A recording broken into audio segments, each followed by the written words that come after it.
ते बरं का प्रकरण आपण बाजूला ठेवू, ते काय आपला विषय. दुर्दैव असं अहो धनंजय मुंडे जे काय वागतायत, नाव घ्यायला नको, सगळेच राज्यकर्ते, यांनी पहिल्यांदा शिवाजी महाराजांचं जीवनचरित्र, संभाजी महाराजांचं जीवनचरित्र, जिजामातेचं जीवनचरित्र, शहाजी राजांचं जीवनचरित्र, मराठ्यांचा इतिहास बारकाईने वाचावा.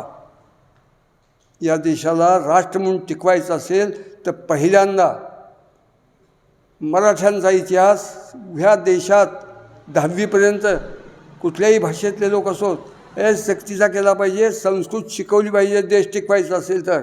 अत्यंत अत्यावश्यक गोष्टी आहेत ह्या. पण हे करण्याची इच्छा उत्पन्न होईल असं महाराष्ट्राचं शासनही असलं पाहिजे.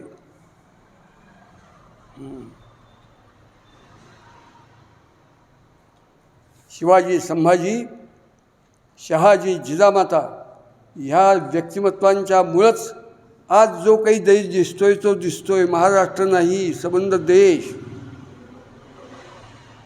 महाराष्ट्र मेला तरी राष्ट्र मेले, मराठ्याविना राष्ट्र गाडा न चाले. अरे मराठीसुद्धा स्वतःला संकुचित करून घेत आहेत. आम्हाला आरक्षण पाहिजे. मराठ्यांनी आरक्षण मागायचं नाही, मराठ्यांनी देश चालवायचा आहे. आईने घर चालवायचं असतं, बाप घर चालवत नाही. संबंध देशाचा संसार चालवण्याची जबाबदारी असलेला समाज जर कुठं असेल तर तो महाराष्ट्रात मराठा समाज आहे. पण मराठ्यांना आपण कोण आहोत ते कळत नाही आहे, हे दुर्दैव आहे.